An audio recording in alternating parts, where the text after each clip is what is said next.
Assalamualaikum warahmatullahi wabarakatuh. Perkenalkan, nama saya Afifah Hikmawati, NPM 18110100179 dari kelompok 1 Evaluasi Pendidikan akan menerangkan makalah tentang reliabilitas instrumen. Yang pertama, pengertian reliabilitas. Reliabilitas diterjemahkan dari kata reliability, yang asalnya dari kata reliable, yang artinya keterpercaya, keandalan, keajekan, konsistensi, dan kestabilan. Banyak para ahli berpendapat tentang pengertian reliabilitas. Di antaranya, Sujana berpendapat bahwa reliabilitas alat penilaian adalah ketepatan atau keajekan alat tersebut dalam menilai apa yang dinilainya. Selanjutnya, Ground menyatakan bahwa reliabilitas adalah konsistensi skor instrumen, yaitu seberapa jauh konsistensi skor itu dari satu pengukuran ke pengukuran yang lain. Jadi, reliabilitas itu adalah koefisien yang menunjukkan sejauh mana instrumen atau alat ukur itu dapat dipercaya. Artinya, apabila suatu instrumen digunakan berulang-ulang untuk mengukur sesuatu yang sama, maka hasilnya relatif stabil atau konsisten. Konsep reliabilitas dalam arti reliabilitas alat ukur berkaitan erat dengan masalah kekeliruan pengukuran. Kekeliruan pengukuran terjadi karena menunjukkan sejauh mana inkonsistensi hasil pengukuran terjadi apabila dilakukan pengukuran ulang terhadap kelompok subjek yang sama. Selanjutnya, kriteria pengukuran reliabilitas. Seberapa besar sih koefisien reliabilitas pada instrumen penelitian? Sebenarnya, koefisien reliabilitas instrumen penelitian pendidikan dapat diterima tergantung dari kebijakan peneliti untuk dapat menemukannya secara pasti. Tetapi, dapat dikatakan juga bahwa semakin besar koefisien reliabilitas, maka akan semakin konsisten pula instrumen tersebut jika digunakan berulang-ulang. Sudah banyak pakar yang mengatakan atau mengemukakan mengenai kriteria atau patokan koefisien reliabilitas. Ada yang menyatakan bahwa tes dipandang handal apabila koefisien reliabilitas sekurang-kurangnya 0,80. Pendapat lain, ada yang menyatakan juga bahwa pengukuran yang mantap bahwa koefisien reliabilitas yang memadai hendaknya terletak di atas 0,75. Ada pula yang mengatakan bahwa pengukuran belum mantap koefisien reliabilitas sebesar 0,50 ke atas sudah cukup memadai. Ada pula yang menyatakan bahwa koefisien reliabilitas 0,70 atau lebih biasanya dapat diterima sebagai reliabilitas yang baik. Untuk itu, peneliti dapat mengambil salah satu patokan yang dikemukakan dengan disertai argumen yang mendasarinya.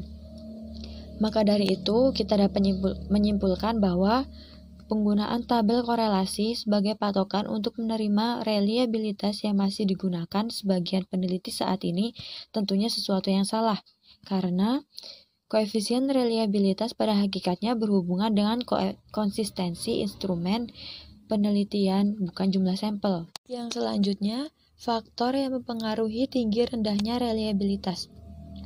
Secara empiris, tinggi rendah suatu reliabilitas ditunjukkan pada suatu angka yang disebut koefisien reliabilitas. Semakin tinggi angka reliabilitas, maka semakin konsisten pula hasil pengukuran.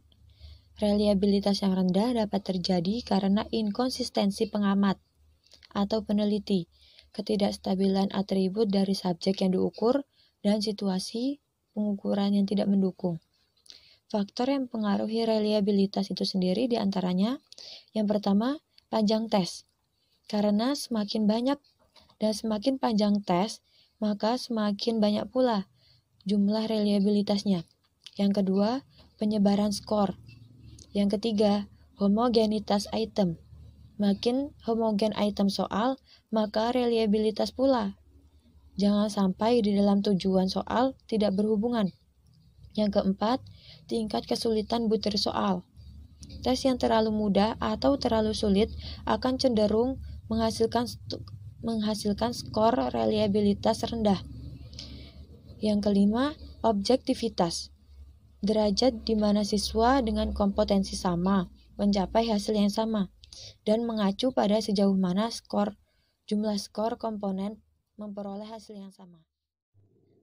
Assalamualaikum warahmatullahi wabarakatuh. Nama saya Muhammad Abu Rizal, mata kuliah evaluasi pendidikan. Saya akan menjelaskan materi selanjutnya, yaitu tentang menjelaskan hubungan valid dan reliabilitas dan menjelaskan teknik pengujian reliabilitas pada tes hasil belajar bentuk uraian dan menjelaskan teknik pengujian reliabilitas pada tes hasil belajar bentuk objektif.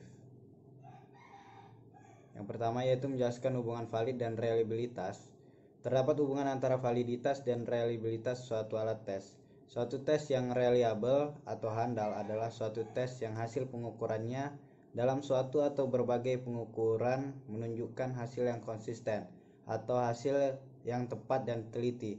Akan tetapi hasil pengukuran yang konsisten atau tepat dan teliti dari suatu tes belum menjamin bahwa hasil pengukuran yang demikian itu merupakan hasil yang dikehendaki oleh tes tersebut. Dengan kata lain, hasil pengukuran dari suatu tes yang konsisten belum tentu valid. Reliabilitas pengukuran instrumen evaluasi diperlukan untuk mencapai hasil pengukuran yang valid. Dalam kaitannya dengan posisi konsistensi, para penilai bisa memiliki instrumen evaluasi yang reliable tanpa valid. Sebaliknya, kita punya instrumen valid dengan reliabilitas yang baik. Apabila tes valid ini mencapai dalam satu atau berbagai pengukuran, maka akan tetap konsisten mengukur apa yang seharusnya diukur. Hal ini dikarenakan suatu tes yang valid adalah suatu tes yang mampu mengukur apa yang seharusnya diukur. Karena tes yang valid tersebut telah disusun berdasarkan perencanaan yang baik dan petunjuk-petunjuk konstruksi. Misalnya suatu tes evaluasi pengajaran yang direncanakan berdasarkan langkah-langkah perencanaan secara tepat berdasarkan kompetensi dasar, rincian bahan pelajaran dan visualisasi, perencanaan secara tepat atau berdasarkan kompetensi dasar, dan disusun berdasarkan petunjuk-petunjuk konstruksi serta sempat diuji cobakan dalam suatu pengukuran bersama tes pengajaran lainnya yang valid. Maka dari tes evaluasi pengukuran tersebut, selain dapat dicari validitas isi dan konstruksinya, dapat juga dicari validitas kriteria serta reliabilitasnya. Selanjutnya yaitu menjelaskan teknik pengujian reliabilitas pada tes hasil belajar bentuk uraian. Dalam rangka menentukan apakah tes hasil belajar bentuk uraian yang disusun oleh seorang staf pengajar telah memiliki daya keajekan mengukur atau reliabilitas yang tinggi ataukah belum, pada umumnya orang menggunakan sebuah rumus yang dikenal dengan nama rumus alfa. Adapun rumus alfa yang dimaksud adalah di mana R itu koefisien reliabilitas tes dan N banyaknya butir item yang dikeluarkan dalam tes, sedangkan sigma jumlah varian skor dari tiap-tiap butir item dan S pangkat 2 varian total. Selanjutnya dalam pemberian interpretasi terhadap koefisien reliabilitas tes, R pada umumnya digunakan patokan sebagai berikut. Yang pertama, apabila R sama dengan atau lebih besar daripada 0,70, berarti tes hasil belajar yang sedang diuji reliabilitasnya dinyatakan telah memiliki reliabilitas yang tinggi atau reliable. Sedangkan yang kedua, apabila R lebih kecil daripada 0,70, berarti tes hasil belajar yang sedang diuji reliabilitasnya dinyatakan belum memiliki reliabilitas yang tinggi atau unreliable. Yang selanjutnya yaitu menjelaskan teknik pengujian reliabilitas pada tes hasil belajar bentuk objektif. Yang pertama yaitu pengujian reliabilitas tes hasil belajar bentuk objektif dengan menggunakan pendekatan single test atau single trial metode. Dalam rangka menentukan reliabilitas tes hasil belajar bentuk objektif dengan menggunakan pendekatan single trial, maka penentuan reliabilitas tes tersebut dilakukan dengan jalan melakukan pengukuran terhadap satu kelompok subjek, di mana pengukuran itu dilakukan dengan hanya menggunakan satu alat jenis alat pengukuran, dan bahwa pelaksanaan pengukuran hanya dilakukan sebanyak satu kali saja. Dengan kata lain, pendekatan serba single atau pendekatan serba satu, yaitu satu kelompok subjek, satu jenis alat pengukur dan satu kali pengukuran atau satu kelompok teste, satu jenis tes dan satu kali testing. Dengan menggunakan pendekatan single test, atau single trial, maka tinggi rendahnya reliabilitas tes hasil belajar bentuk objektif dapat diketahui dengan melihat besar kecilnya koefisien reliabilitas tes, yang seperti halnya pada tes uraian dilambangkan dengan R11 atau RTT atau koefisien reliabilitas tes secara total. Adapun untuk mencari atau formula, yaitu ada beberapa aspek. Yang pertama yaitu formula Spearman-Brown, yang kedua yaitu formula Flanagan, yang ketiga formula Rulon, dan keempat formula Kuder-Richardson, dan yang kelima itu formula Ch-Hoyt. Yang pertama yaitu ada pendekatan single test trial dengan menggunakan formula Spearman-Brown. Penentuan reliabilitas tes hasil belajar bentuk objektif dengan menggunakan formula Spearman-Brown sebagaimana telah disinggung dalam pembicaraan di muka dikenal dengan istilah teknik belah dua atau split half technique. Disebut belah dua sebab dalam penentuan reliabilitas tes penganalisisannya dilakukan dengan jalan membelah dua butir-butir soal tes menjadi dua bagian yang sama, sehingga masing-masing testing memiliki dua macam skor. Salah satu skor merupakan bagian pertama atau belahan pertama dari tes, sedangkan skor yang satunya lagi merupakan bagian kedua atau belahan kedua dari tes hasil belajar bentuk objektif tersebut. Dengan demikian, penerapan formula Spearman-Brown akan menghasilkan dua buah distribusi skor belahan pertama dengan distribusi skor belahan keduaan itu dipandang sebagai reliabilitas bagian butir-butir soal tes hasil belajar bentuk objektif tersebut. Kelemahan formula Spearman-Brown. Penentuan reliabilitas tes dengan menggunakan formula Spearman-Brown memiliki beberapa kelemahan, yaitu yang pertama ya ada formula Spearman-Brown menghendaki agar bekahan yang dicari korelasinya yaitu belahan gasal genap dan belahan kiri kanan haruslah sebanding. Yang kedua yaitu penerapan formula Spearman-Brown juga menuntut persyaratan agar jumlah butir-butir item yang akan diuji reliabilitasnya haruslah merupakan bilangan genap. Jadi seandainya jumlah butir-butir item itu berupa bilangan gasal, maka formula ini tidak mungkin untuk diterapkan. Dan yang ketiga, dengan dua buah model perhitungan tersebut, model gasal genap dan model kiri kanan, dapat terjadi bahwa koefisien reliabilitas tes menunjukkan bilangan yang tidak sama, sehingga dapat terjadi bahwa dengan menggunakan model gasal genap tes dinyatakan reliable karena R11 atau RTT menunjukkan angka 0,70 atau lebih. Tetapi dengan menggunakan model kiri kanan ternyata tes dinyatakan unreliable karena besarnya R11 di bawah 0,70. Selanjutnya yang kedua yaitu pendekatan single trial dengan menggunakan formula Flanagan. Dalam rangka mengatasi kelemahan-kelemahan yang disandang oleh formula Spearman-Brown, Flanagan mengemukakan suatu formula di mana sebagian dari persyaratan-persyaratan seperti yang dituntut oleh formula Spearman-Brown tidak harus dipenuhi. Berbeda dengan formula Spearman-Brown, maka pada formula Flanagan reliabilitas tes tidak didasarkan pada ada tidaknya korelasi antara belahan satu dengan belahan dua, melainkan berdasarkan diri pada jumlah kuadrat deviasi pada tes belahan 1, jumlah kuadrat deviasi pada tes belahan 2, dan jumlah kuadrat total atau belahan 1 dan belahan 2. Adapun formula yang diajukan oleh Flanagan adalah sebagai berikut, di mana R11 yaitu koefisien reliabilitas tes secara totalitas, dan 2 dan 1 itu bilangan konstan, dan S pangkat 2 1 jumlah kuadrat deviasi varian dari skor hasil tes yang termasuk pada belahan 1 dan lain sebagainya. Yang kesannya itu pendekatan single test atau single trial menggunakan formula Rulon. Rumus yang digunakan oleh Rulon untuk mencari koefisien reliabilitas tes R11 adalah sebagai berikut, di mana R11 yaitu koefisien reliabilitas tes, yang satu itu bilangan konstan, dan yang selanjutnya yaitu yang D, pendekatan single trial menggunakan formula trial Kuder-Richardson. Adapun formula yang diajukan oleh Kuder dan Richardson ada dua buah yang masing-masing diberi kode KR20 dan KR21, yaitu rumus KR20 yaitu R11, di mana R11 itu koefisien reliabilitas tes dan N itu banyak butir item, 1 bilangan konstan, S pangkat 2 T varian total, P1 yaitu proporsi tes T yang menjawab dengan betul butir item bersangkutan, Yang Q1 ya profesi tes yang jawabannya salah atau Q1 sama dengan 1 kurang P1 dan jumlah dari hasil perkalian antara P1 dengan Q1. Yang kedua yaitu rumus KR21 yaitu A. Pendekatan single trial yang menggunakan kuda Richardson di mana diterapkan rumus KR20. Yang kedua yaitu pendekatan single trial yang menggunakan formula Kuder di mana diterapkan rumus KR21. Yang terakhir itu pendekatan single trial yang menggunakan formula C-Hot. Dengan menggunakan teknik analisis varian maka koefisien reliabilitas dapat diperoleh dengan menggunakan rumus R11 di mana R11 koefisien reliabilitas tes, 1 bilangan konstan, MKE mean kuadrat interaksi antara tes T dan item, MK3 mean kuadrat antar subjek.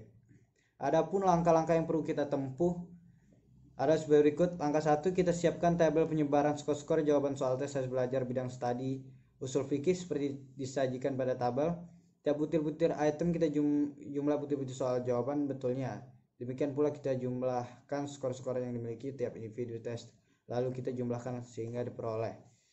Langkah kedua yaitu mencari menghitung jumlah kuadrat total dengan urutan-urutan kerja sebagai berikut. Yang pertama, mencari atau menghitung. Caranya semua skor hasil tes yang berada pada setiap sel kita kuadratkan sampai selesai, mulai dari baris 1 ke kanan sampai dengan baris ke-25 paling bawah.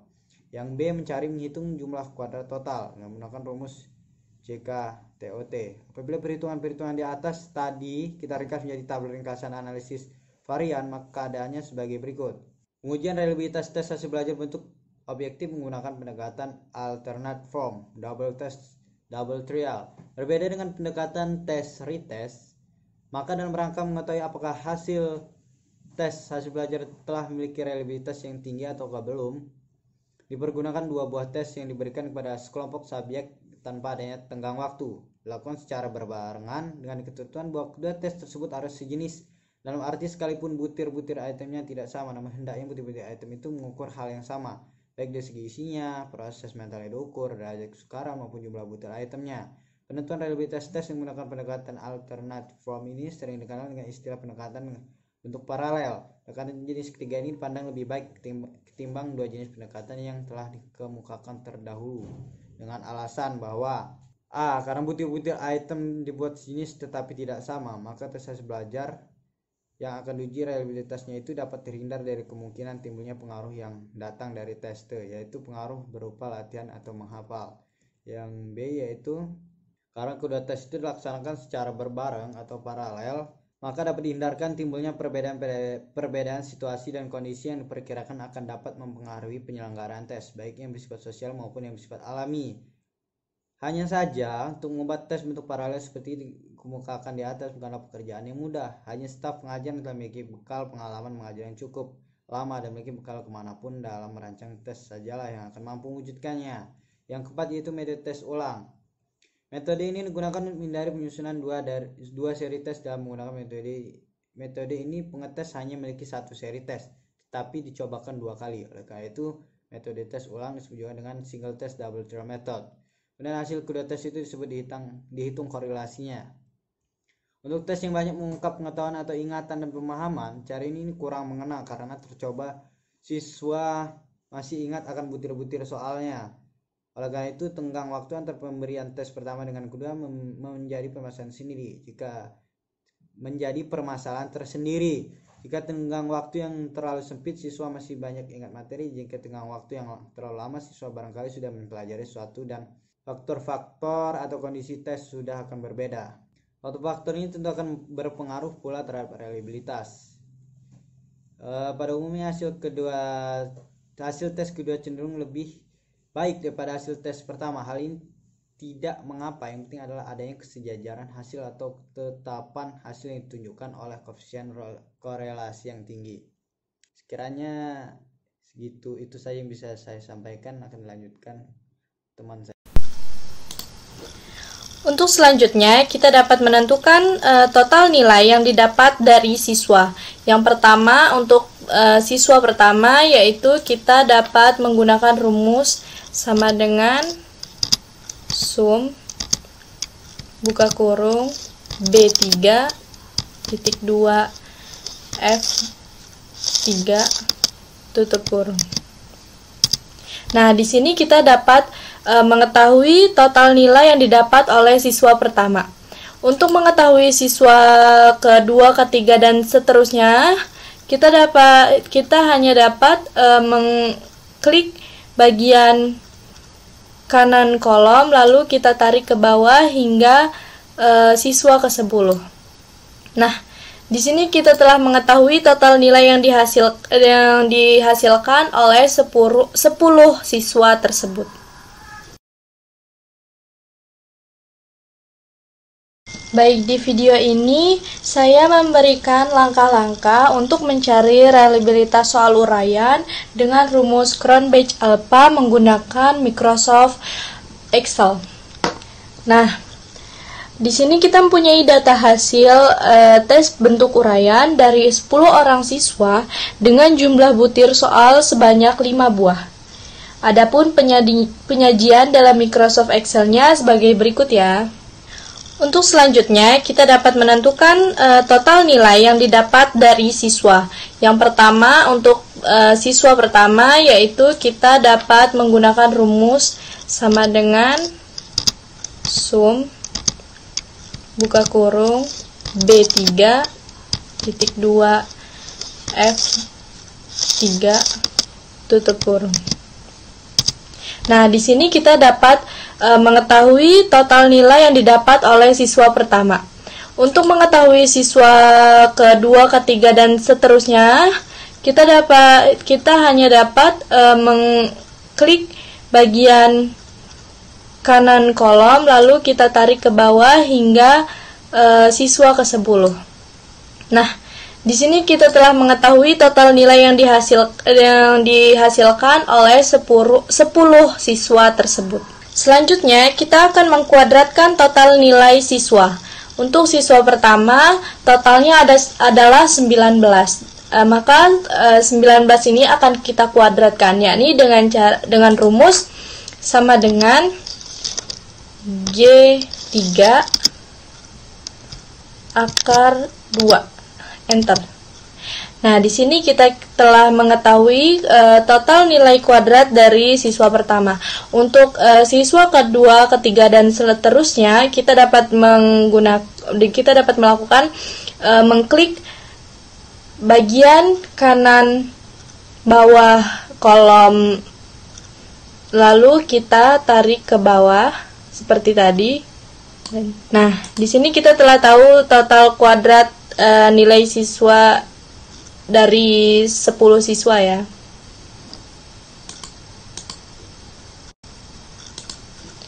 Selanjutnya, kita akan mengkuadratkan total nilai siswa. Untuk siswa pertama, totalnya adalah 19. Maka 19 ini akan kita kuadratkan, yakni dengan rumus sama dengan G3 akar 2. Enter. Nah, di sini kita telah mengetahui total nilai kuadrat dari siswa pertama. Untuk siswa kedua, ketiga, dan seterusnya, kita dapat melakukan mengklik bagian kanan bawah kolom, lalu kita tarik ke bawah seperti tadi dan lepaskan. Nah, di sini kita telah tahu total kuadrat nilai siswa dari 10 siswa ya. Untuk selanjutnya, langkah kedua, pengujian validitas menggunakan rumus korelasi produk momen dengan angka kasar. Untuk rumusnya telah kita sajikan di dalam makalah dengan keterangan N adalah banyak sampel, X adalah butir soal, dan Y adalah skor total. Lalu kita mengisi baris sigma X. Nah, letakkan kursor pada sel 16. Kemudian ketik sama dengan sum buka kurung B3 titik 2 B12 tutup kurung, lalu tekan enter. Nah, di sini kita dapat sigma X dari butir soal pertama. Untuk butir soal kedua, ketiga, dan hingga kelima kita dapat melakukan hal seperti tadi ya teman-teman, dengan menarik hingga soal kelima. Nah, di sini kita telah tahu jumlah X dari per butir soal. Selanjutnya, untuk mengisi baris sigma X kuadrat, kita letakkan kursor pada sel B17, lalu ketik sama dengan sum SQ buka kurung B3.2 B12 tutup kurung, lalu tekan enter. Nah, di sini kita lakukan hal yang sama untuk mengetahui sigma X kuadrat pada butir soal yang lainnya. Nah, seperti ini. Kemudian untuk mengisi kolom selanjutnya, letakkan kursor pada sel B18, kemudian ketikkan sama dengan sum produk buka kurung B3.2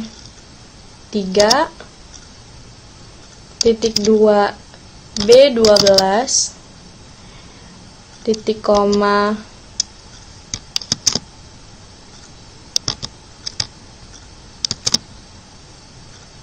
3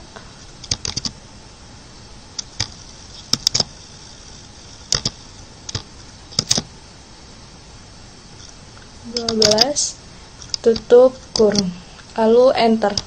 Nah, di sini kita dapat sigma XY-nya.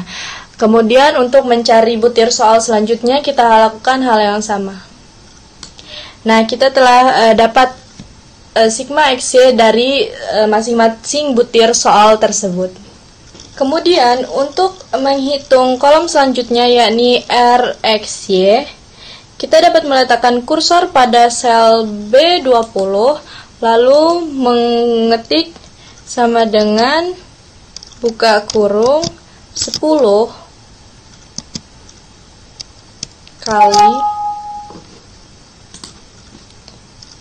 kali B18 dikurang B16 kali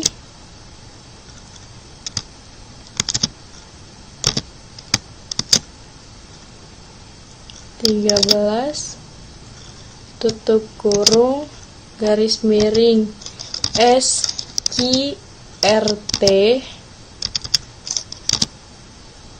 buka kurung 10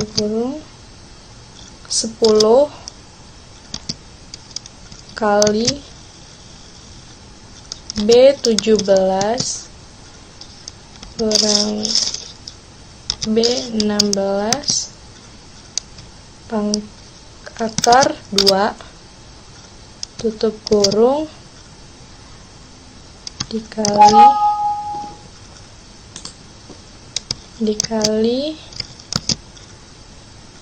10 kali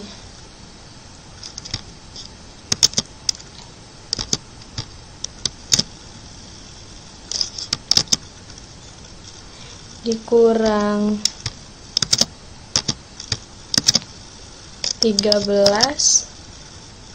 akar 2 tutup kurung, lalu tekan enter. Nah, kita dapat melakukan hal yang sama untuk mengetahui butir soal yang lainnya. Nah, kemudian untuk menghitung varian butir soal, letakkan kursor pada sel B22, kemudian ketik sama dengan buka kurung B17 kurang B16 akar 2 dibagi 10 tutup kurung dibagi 10, lalu tekan enter. Nah, kita dapat mengetahui jumlah dari varians butir soalnya. Kita untuk mengetahui varians butir soal selanjutnya, kita dapat menggunakan cara seperti tadi ya teman-teman. Nah, kita telah dapat menentukan varian butir soalnya. Lalu untuk mengisi kolom selanjutnya yang ada di bawahnya, kita dapat meletakkan kursor pada sel B23,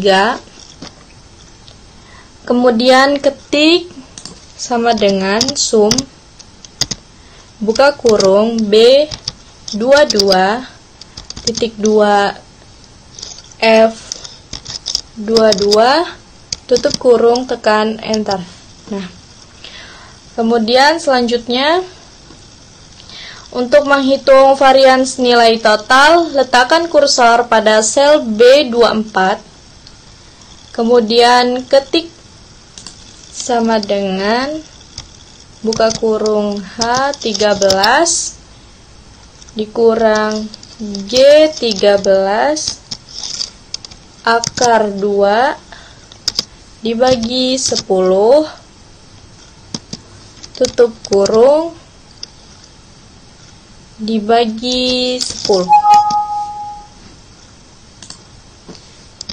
Oke, lalu kita tekan enter. Nah, kita dapat menemukan varians nilai totalnya. Lalu yang terakhir, untuk menghitung reliabilitas butir soal uraian dapat kita lakukan hal berikut. Letakkan kursor pada B26, kemudian ketik sama dengan buka kurung 5 bagi 5 buka kurung 5 dikurang 1 tutup kurung dikali 1 buka kurung 1 dikurang B23 dibagi B24 tutup kurung lalu enter. Nah, di sini kita dapat mengetahui reliabilitas butir soal uraiannya. Lalu untuk uji reliabilitas itu 0,00 sampai 0,20 itu dikatakan kecil, 0,20 hingga 0,40 rendah, 0,40 sampai 0,70 sedang, 0,70 sampai 0,90 tinggi, dan 0,90 sampai 1 itu sangat tinggi. Baik, untuk selanjutnya saya akan memberikan langkah-langkah atau cara uji reliabilitas dengan cara manual. yakni rumusnya sebagai berikut ya. Lalu di sini ada tabel data yang telah kita peroleh. Lalu total ini kita dapat menghitungnya dengan menjumlahkan seluruh nilai yang dihasilkan dari siswa tersebut. Kemudian 361 ini didapat dari 19 yang dikuadratkan, yaitu menjadi 361. Begitu juga untuk cara menghitung hasil nilai siswa kedua, ketiga, hingga ke-10. Kemudian untuk mencari sigma X dan sigma X kuadrat, ini kita dapat mencarinya di Microsoft Excel seperti rumus tadi ya. Namun jika manual, sigma X ini juga bisa dilakukan dengan menjumlahkan dari butir soal pertama ya, 4, 3, 2, 3, 3, 4, 2, 4, 4. Nah, ini semua ini kita jumlahkan, maka kita akan mendapatkan hasilnya di sigma X-nya dalam butir pertamanya itu 33. Begitu juga dengan seterusnya. Langkah selanjutnya itu menghitung total varians butir. Ini kita lakukan dengan rumus berikut ini. Lalu, kan kita tadi sudah mencari sigma X kuadrat, lalu N itu sama saja dengan K ya. Di sini kita menggunakannya K. Namun sama saja. Jadi dari rumus tadi kita masukkan sehingga hasilnya seperti ini. Kemudian kita lakukan sampai butir soal kelima. Apabila sudah dicari, maka kita jumlahkan seperti berikut ini. Langkah selanjutnya yaitu menghitung total varians, yakni 325,1 ini jumlah total kuadrat dikurang 179 ini adalah jumlah total, lalu akar 2 dibagi banyaknya soal yaitu 10 dan dibagi lagi banyak soal 10 hingga hasilnya 4,69. Kemudian langkah terakhir yakni menghitung koefisien Cronbach alpha. Seperti ini ya rumusnya. Kemudian tinggal kita masukkan saja nilai-nilai yang telah kita cari di atas tadi. Dan hasilnya 0,581023 yang dibulatkan menjadi 0,52. Sekian penjelasan dari langkah mencari reliabilitas soal uraian dengan rumus Cronbach alpha dengan cara manual. Terima kasih.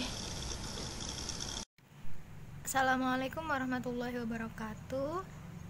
Baik, di sini saya akan menjelaskan bagaimana cara menghitung reliabilitas suatu instrumen. Yang pertama yaitu kita harus menyiapkan data siswa dan juga butir soal atau jumlah soal yang digunakan dalam tes tersebut.